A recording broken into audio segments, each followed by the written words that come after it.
किसान सम्मान निधि के तहत 1,13,000 करोड़ एक एक गरीब किसान के खाते में पहुंचाया गया है। प्लीज। फसल नुकसान जो हुआ है किसानों का, काटमानी वाले 15 लाख की बात करें तो मैं महाराष्ट्र की बात करूंगा, जो पिछले 3-4 दिनों में रिपोर्ट निकल रही है आपकी सरकार की। हाँ, मेरा मुंह मत खिलवाना राजीव, नहीं तो मैं शुरू हो जाऊंगा। जो 100 करोड़ रुपए गृह मंत्री के द्वारा लिया जा रहा है। माननीय सिंधिया जी, मेरा मुंह मत खुलवाना। माननीय Scindia ji, please please, Karat ji please sit down. आप 100 crore Karat ji sit down. Honourable members please sit down. Scindia ji please address the chair. Sorry, मैंने कहा 100 करोड़, और वो तो केवल ऑनरेबल मेंबर, एक शहर मुंबई का, बाकी प्रदेश का क्या हाल होगा? आप मेरा honourable leader of the house, honourable leader of the house, नहीं तो और मैं खोलूंगा अपना मुंह। Please please please please take your places, excepting the honourable member, nothing goes on record. Priyanka ji ये प्लीज। तो वसूली कर रहे हैं गरीब प्रियंका लोगों जी, से, प्लीज। रेस्टोरेंट वालों से, प्लीज एड्रेस और द चेयर। 15 लाख की बात करते हैं। Honourable member, address the chair please. सभापति महोदय, आज बात उठाई गई थी सदन में पेट्रोल और डीजल के दाम। प्लीज ऑनरेबल मेंबर,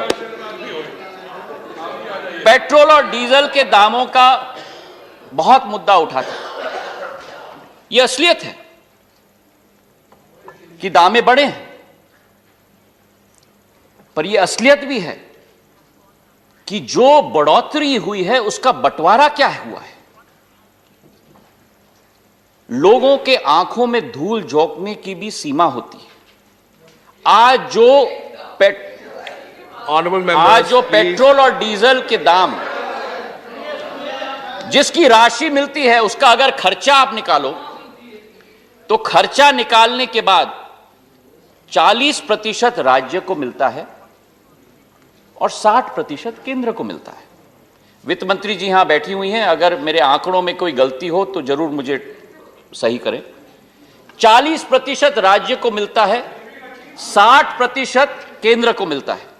लेकिन जो 60% केंद्र को मिलता है, उसमें से भी फाइनेंस कमीशन के नियम के अंतर्गत 42% दोबारा राज्य को जाता है।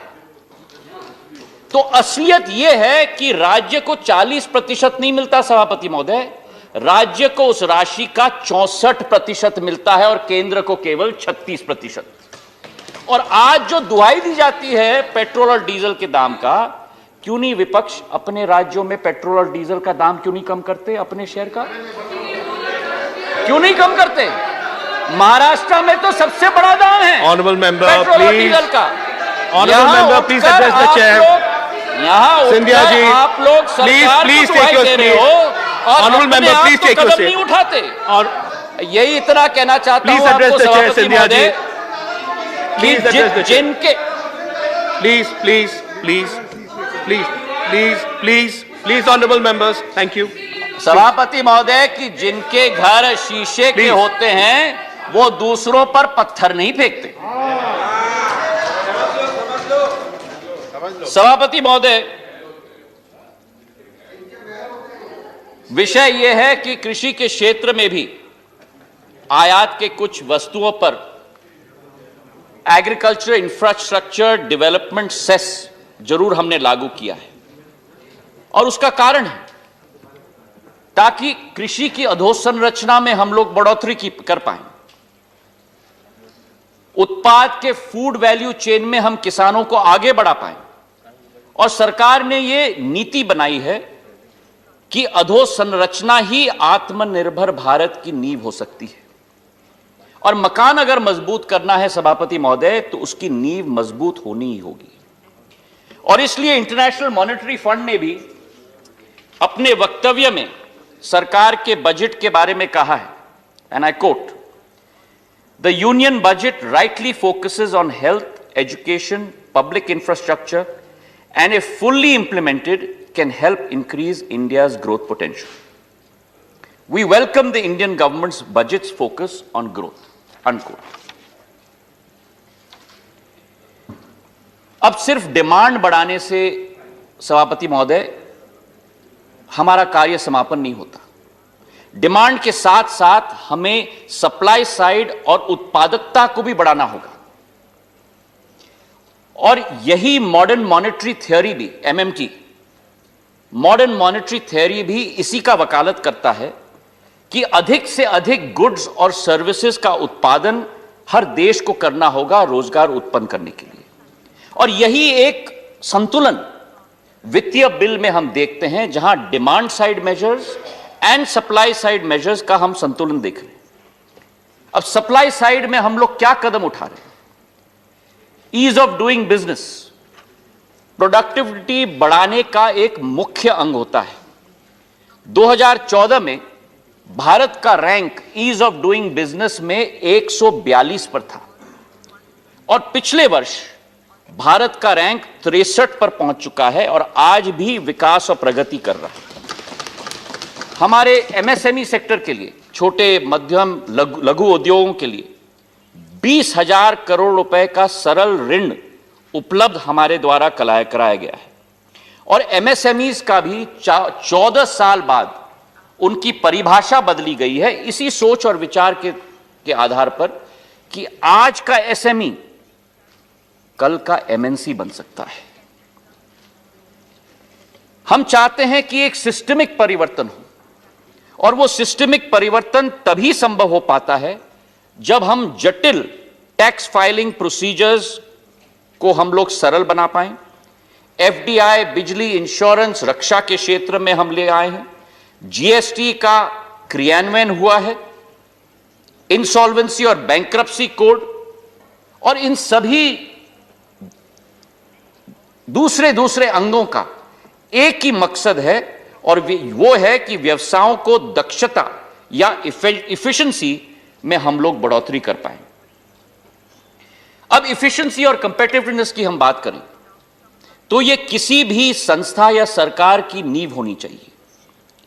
मार्केट में अगर सर्वाइव करना है तो दक्षता और कंपेटिटिवनेस के बिना हम लोग नहीं सर्वाइव कर सकते। और यही कारण है क्योंकि इफिशिएंसी और कंपेटिटिवनेस में कमी हुई कि आज हमारे कई पीएसयूज एसेट के बजाय में आज लायबिलिटी बन चुके हैं। और इसलिए सरकार ने यह निर्णय लिया है सभापति महोदय कि 5 पब्लिक सेक्टर कंपनियों का विनिवेश करने का फैसला लिया गया है। लेकिन इस पर भी बहुत विरोध और चिंता लायज है। लेकिन विरोध की परिभाषा मैं समझ नहीं पाया हूं, क्योंकि 2007 में जब यूपीए सरकार ने अपना नेशनल कॉमन मिनिमम प्रोग्राम जारी किया था, मैं सुन रहा था अभी मेरे भाई राजीव जी को, दीपेन जी को, प्रफुल्ल पटेल जी को, और प्रफुल्ल पटेल जी ने तो कहा कि I am not against disinvestment, पर मैं नेशनल कॉमन मिनिमम प्रोग्राम का एक अंश पढ़ना चाहता हूं सभापति महोदय, अगर आपकी अनुमति हो। And I quote, the UPA will induct private industry to turn around companies that have potential for revival. UPA सरकार निजी निवेश को लाएगी सरकारी कंपनियों में। The UPA government believes that privatisation should increase competition, not decrease it. UPA सरकार की विचारधारा है कि प्राइवेटाइजेशन के आधार पे ही कंपटीशन इंक्रीज होगा। Honorable members, Honorable Minister, please continue. Honorable Jairam ji, Honorable Member, please continue.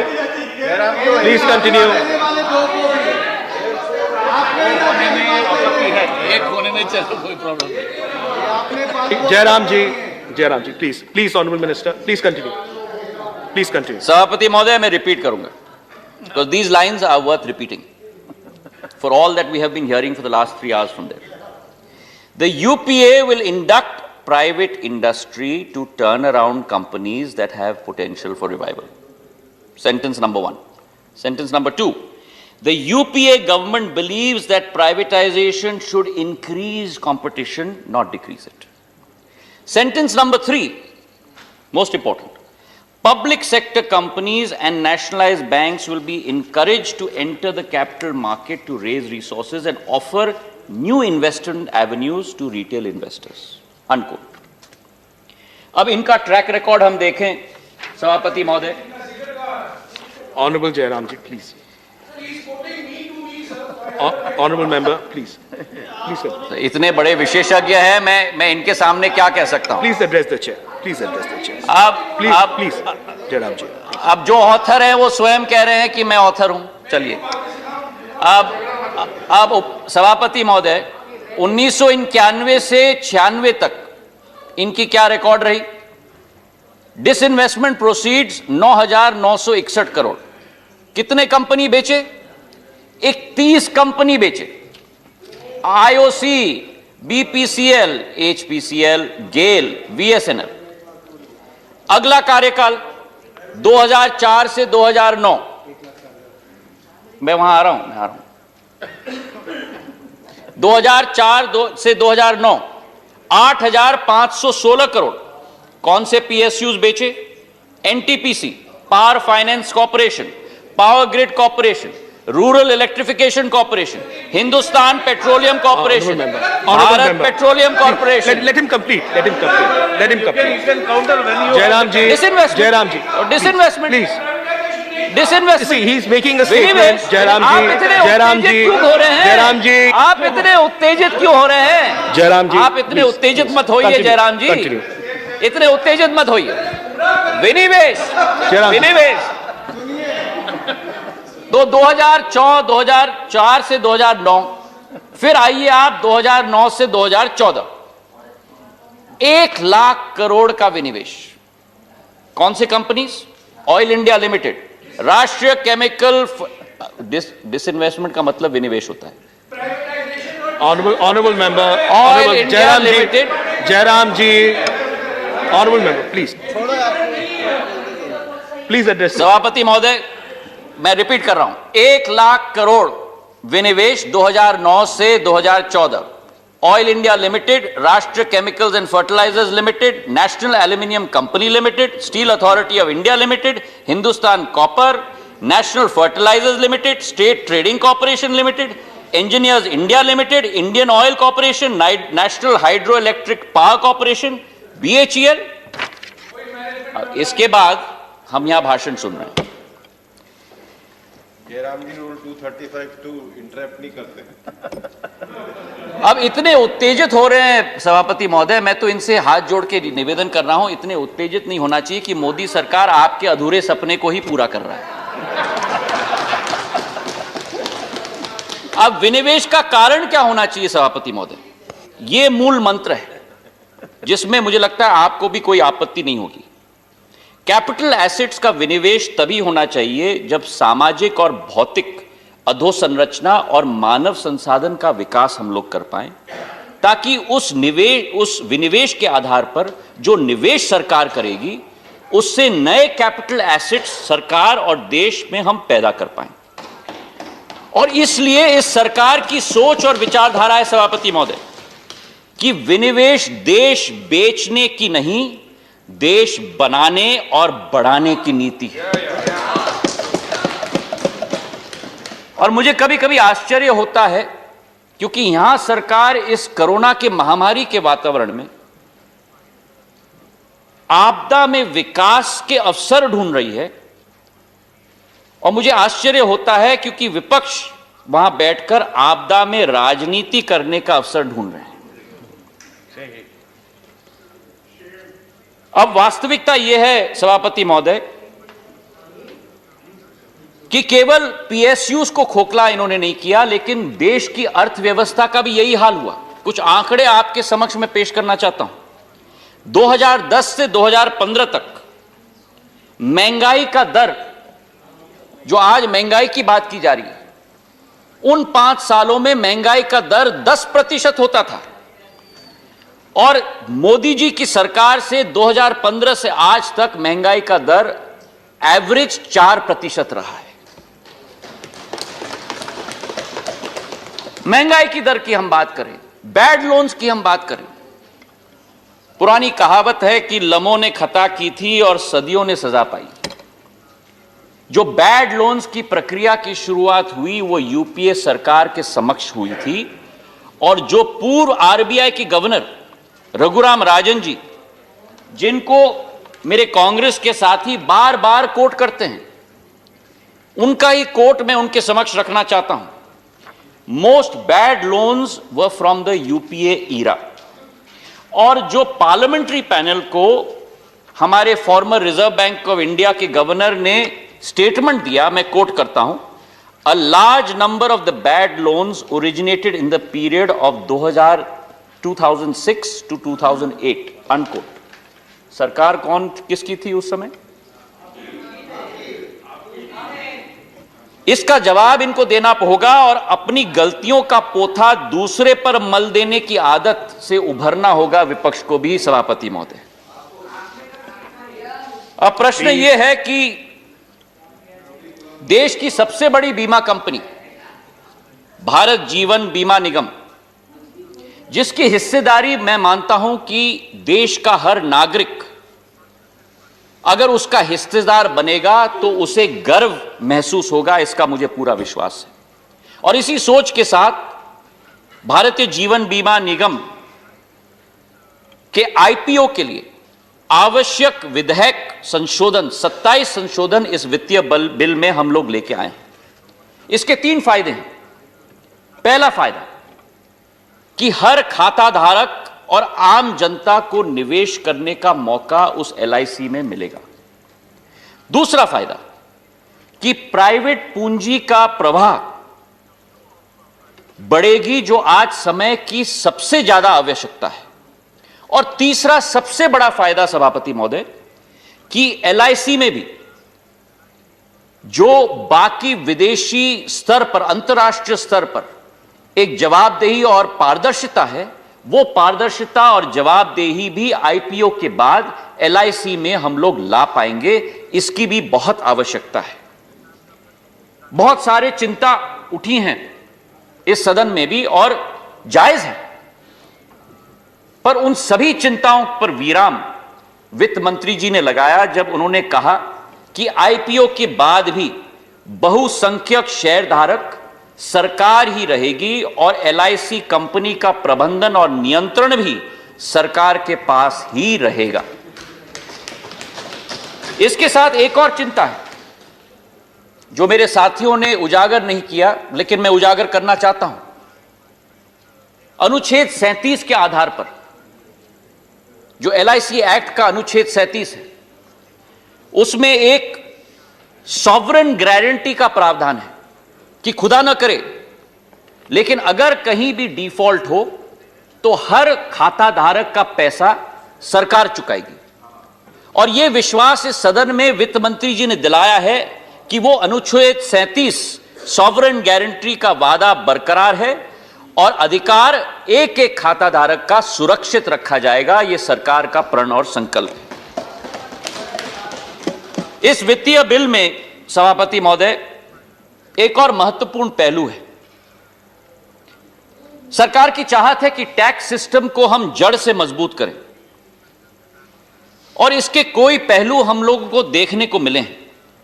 उदाहरण के तौर पर जनवरी के माह में जीएसटी कलेक्शन 1,20,000 करोड़ रहा, जो राजस्व संग्रह में इतिहास में सबसे अधिक आज तक रहा है। और यह इसलिए नहीं हुआ सभापति महोदय क्योंकि हमने टैक्स रेट बढ़ाई, यह इसलिए हुआ है क्योंकि हम लोगों ने दक्षता बढ़ाई है, इफिशिएंसी बढ़ाई है। इलेक्ट्रॉनिक इनवॉइसिंग के द्वारा, आर्टिफिशियल इंटेलिजेंस जैसे तकनीकों का इस्तेमाल करके, कर की चोरी कम करके, और उसी के साथ दूसरा अंग है कि देश में लगभग आज 4,83,000 कोर्ट में टैक्स के केस अभी भी विलंबित हैं।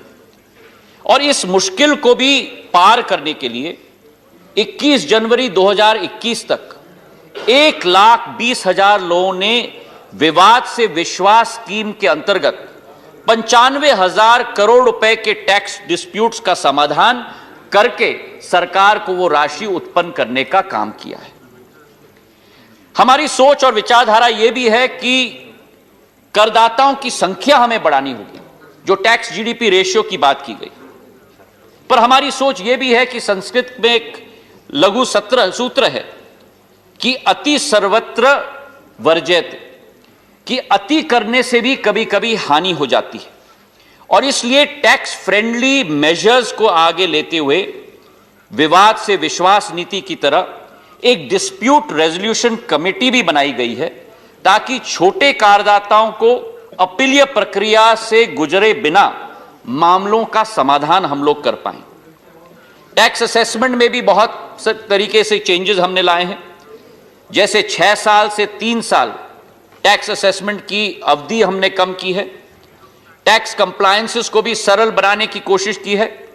5 करोड़ के टर्नओवर जिन लोगों के 95% डिजिटल ट्रांजैक्शंस होते हैं, उनको ऑडिटेड टैक्स स्टेटमेंट्स अकाउंट्स देने की जरूरत नहीं होती है। उसकी अवधि को हमने 10 करोड़ के टर्नओवर की कंपनी तक भी बढ़ा दी है। तो हमारी सोच और विचारधारा है कि सरलता हम लोग लाएं, पारदर्शिता हम लोग लाएं। और जब पारदर्शिता की बात की जाती है, मैं बधाई देना चाहता हूं वित्त मंत्री जी को कि इस बजट में और वित्तीय बिल में जो पारदर्शिता हमें देखने को मिली है, चाहे फिस्कल डेफिसिट के बारे में जहां 9.5% हमने दिखाया है, चाहे फूड सब्सिडी के बारे में, जो फूड सब्सिडी का जो लोन मिलता था एनएसएसएफ के द्वारा, वो कभी भी बजट में दिखाया नहीं जाता था। इस साल पूरा फूड सब्सिडी बिल दिखाकर 9.5% हमने फिस्कल डेफिसिट दिखवाया है, ताकि जनता को फाइनेंशियल स्टेटमेंट्स की पारदर्शिता हमने भेंट की है। इसी के साथ जो ऑफ बजट बोरोइंग्स होते थे सभापति महोदय, यूपीए सरकार के समय में कोई भी of budget borrowings budget statement में दर्शाया नहीं जाता था। उदाहरण के तौर पर जो ऑयल बॉन्ड्स खरीदे जाते थे, ऑयल मार्केटिंग कंपनीज को सब्सिडी बकाया राशि देने के लिए, कभी उनका उल्लेख बजट में नहीं किया जाता था।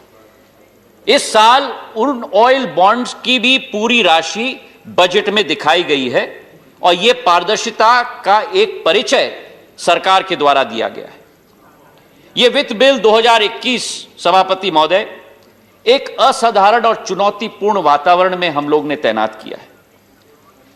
और मुझे विश्वास है कि कोरोना एक सेटबैक देश के लिए, विश्व के लिए हुआ है, पर विश्व और देश इसे सेटबैक के रूप में नहीं, लेकिन इसे रीसेट के रूप में देखेगा। और इसके कई उदाहरण हैं। एक नई सोच, एक नई नीति, एक नई कार्यशैली लेकर हम लोग आगे आए हैं। 1939 में जब ग्रेट डिप्रेशन दुनिया में आया था, उस समय एक मॉडर्न वेलफेयर स्टेट का परिचय विश्व में किया गया था। 1945 में जब विश्व युद्ध हुआ था, उसके बाद इंटरनेशनल मॉनेटरी फंड और वर्ल्ड बैंक जैसी संस्थाएं बनी थी। और मुझे विश्वास है कि इस कोरोना काल से जैसे हम उभर रहे हैं, उस रीसेट बटन के साथ हमारी सोच में, विचारधारा में, प्राथमिकताओं में एक क्रांतिकारी बदलाव आएगा, और एक पैराडाइम शिफ्ट को एक जनता का मुख्य अस्त्र बनाकर हमारी सरकार आगे बढ़ेगी, इसका मुझे पूरा विश्वास है। मैं मानता हूं सभापति महोदय कि देश के लिए नीति नहीं बनती, देश के लिए नीति बनती है, नीति के लिए देश नहीं। और आत्मनिर्भरता हमारा संकल्प है, और उसी के आधार पर सबका साथ, सबका विश्वास और सबका विकास, इसी मंत्र के साथ हमारी सरकार आगे कार्य करेगी। 2021 2013 का भारत नहीं, आज भारत को मान सम्मान के दृष्टिकोण से पूरे विश्व में देखा जाता है। विश्व के अर्थव्यवस्था में भारत का एक सम्मानजनक जगह आज स्थापित हो चुका है। प्रधानमंत्री नरेंद्र मोदी जी ने कहा था कि 21वीं शताब्दी भारत की होगी, और मुझे विश्वास है कि यह वित्तीय बिल जो दमदार शुरुआत और दूरदर्शिता के साथ पेश किया गया है, RRR रिफॉर्म, रिलीफ और रिफ्रेश की जुगलबंदी के साथ भारत का नया एक ऊर्जा की शुरुआत करेगी। हमारी सरकार का संकल्प है सभापति महोदय, 3 लाइनों से मैं अपनी इस भाषण को समाप्त करता हूं।